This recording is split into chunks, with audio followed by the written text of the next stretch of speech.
Baton Rouge, Louisiana, USA, July 15, 2018. Picture this: a dark, rainy street in Baton Rouge, where headlights cut through the mist like ghostly fingers searching for the lost. The air hangs thick with suspense as a storm brews overhead, swirling clouds foreboding the chaos about to unfold.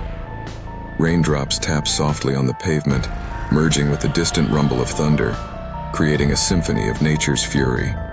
Just a few blocks away, a flickering light pulses in the hallway of Our Lady of the Lake Regional Medical Center, illuminating the stark white walls that echo with the faint sounds of footsteps and hushed voices. It's an ordinary night, but little do the residents of Baton Rouge know that something extraordinary and horrifying was about to unfold. In this city known for its vibrant culture and rich history, an unsuspecting man named David Reynolds, a 34-year-old software engineer, was about to become the epicenter of a chilling outbreak. David was an average guy, known for his dry sense of humor and love for video games. He often spent his weekends gaming with friends, indulging in fantasy worlds far removed from the harsh realities of life. But on that fateful day in July, as he sat at his desk, an unsettling sensation began to creep in.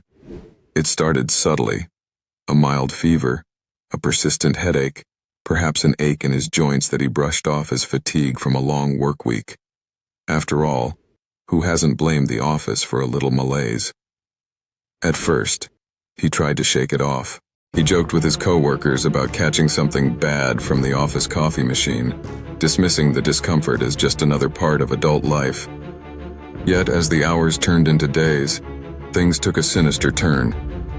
David's mild symptoms morphed into a nightmare that would grip not only him, but the entire hospital staff in a chilling web of terror. The fever that once seemed trivial escalated into a relentless burn that left him drenched in sweat, his sheets clinging to him like a second skin. The headache transformed into a vice around his skull, pulsing in rhythm with the pounding of his heart. One evening, as he sat at home with a cooling cloth on his forehead, David glanced at his arms and gasped. His skin erupted in unexplainable rashes, vibrant and angry against his pallid complexion, which turned a ghostly shade of pale. It felt as if something was crawling just beneath the surface, a sinister force working its way through his body. The rashes spread like wildfire, blotchy and inflamed, leaving him bewildered and terrified. What was happening to him? He considered calling a doctor, but a voice in the back of his mind whispered that it was probably nothing, just stress, perhaps an allergic reaction to something he'd eaten. After all, he'd been indulging in local crawfish boils lately, but denial was a fleeting comfort. The fever raged, and the headache intensified, spiraling into a torrent of confusion that left him thrashing in his hospital bed, clawing at the sheets in a fevered delirium. He could hear voices, faint, distant whispers that seemed to echo through the very walls of his mind. "I just wanted to go home and play video games," he mumbled, his eyes darting around the room as if something, or someone, was lurking just out of sight. The fluorescent lights above flickered ominously, casting eerie shadows that danced on the walls. The hospital room, usually a sanctuary of healing, now felt like a prison of torment. Doctors, baffled by the rapid onset of David's condition, began to piece together a grim puzzle. Blood tests revealed a bacterial infection, but the source remained a mystery. They ran tests for everything they could think of, from Lyme disease to toxic shock syndrome. Each hour that passed without answers deepened the grim atmosphere surrounding his case.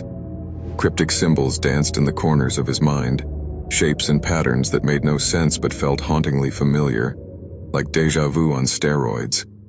Was he infected by a virus from some far-off land, or was it something more insidious lurking in the murky depths of the swamp? Then came the hallucinations, disturbing images that taunted him. Shadows stretched across the walls like creeping vines, whispering secrets David couldn't comprehend. Sometimes he thought he saw shapes flitting just out of reach, almost like the shadows were alive, pulling him into their dark embrace. "Am I going crazy?" he wondered, trying to rationalize the unexplainable. Was the illness just playing tricks on him, Or was there an unseen force driving the infection?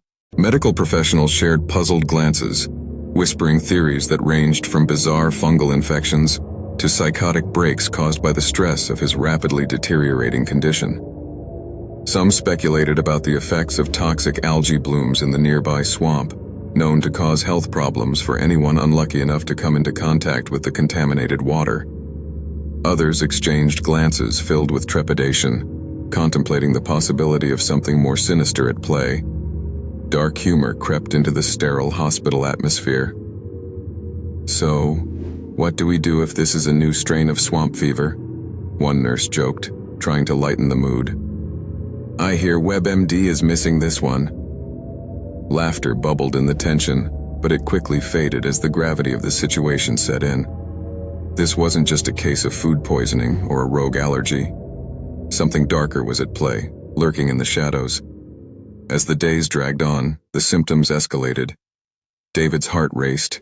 He felt it pounding in his chest like a drum signaling an impending doom. His breathing quickened, shallow gasps as he struggled against the constraints of his own body. He longed to scream for help, but the words wouldn't come. Hallucinations became more vivid, as if the boundaries between reality and nightmare were blurring. He swore he could see figures moving just beyond the periphery of his vision, shifting objects in the sterile room, toys from childhood now transformed into grotesque caricatures. The stuffed bear he had as a child seemed to grin at him with an unnatural glee, its button eyes glinting with malice, and the rashes. Oh, the rashes. They blossomed across his body, a living canvas of chaos.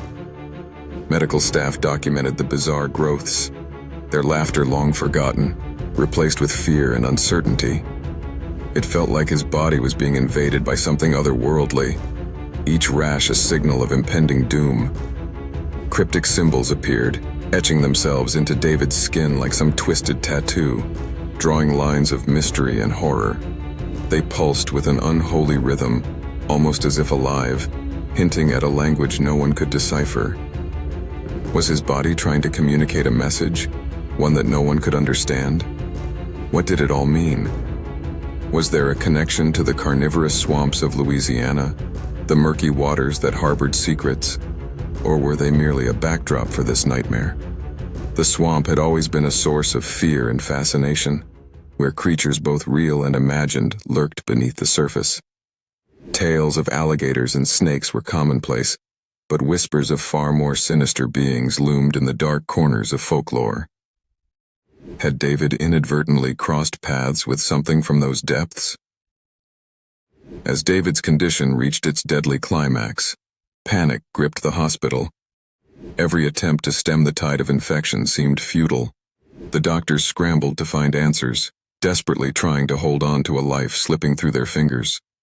They consulted specialists from across the country, yet every test came back negative. Nothing explained the rapid progression of David's illness. The ticking of a watch echoed in the stillness, marking the passage of time that felt both infinite and cruelly fleeting. "What if this is the beginning of something bigger?" one intern whispered, their face pale with fear. The thought of a new, uncontainable infection sent chills through the staff, who had always prided themselves on their ability to handle any medical crisis. What lay ahead was not just a medical mystery, but a horror that twisted and turned, leaving unanswered questions in its wake. The night David's heart gave out, the flickering lights in the hospital dimmed, shadows swallowing the hallways in darkness. The monitors that had once beeped with life fell silent, an eerie stillness replacing the frantic rhythm of medical machinery. Doctors who once held hope in their hearts now faced the grim reality that the battle had been lost. News of the outbreak spread like wildfire, with whispers of contagion, fears of a new strain of infection gripping the city. Social media exploded with wild theories and speculation. Was this the beginning of something bigger? A warning from the very swamp that had inspired countless tales of horror? Or was it merely the result of negligence, a story buried under layers of bureaucracy? Days turned into weeks, and as the hospital closed ranks around its darkest secret, rumors festered in the community. Some believed David had been the victim of an ancient curse, awakened by the changes to the swamp, while others argued it was merely a freak occurrence, a tragic confluence of unfortunate events. Well, could it be that David had unknowingly stumbled upon an ancient ritual site while hiking in the nearby wetlands, angering forces beyond human comprehension? The truth? It lay somewhere in the shadows, just out of reach, a tantalizing glimpse of the unknown. And the longer it remained unsolved, the more it twisted into a tale of horror that captivated the public's imagination. In the end, David's story became a cautionary tale, a darkly humorous reflection of the absurdity of life and the fragility of health. Friends gathered to reminisce about his love for gaming and his easygoing personality.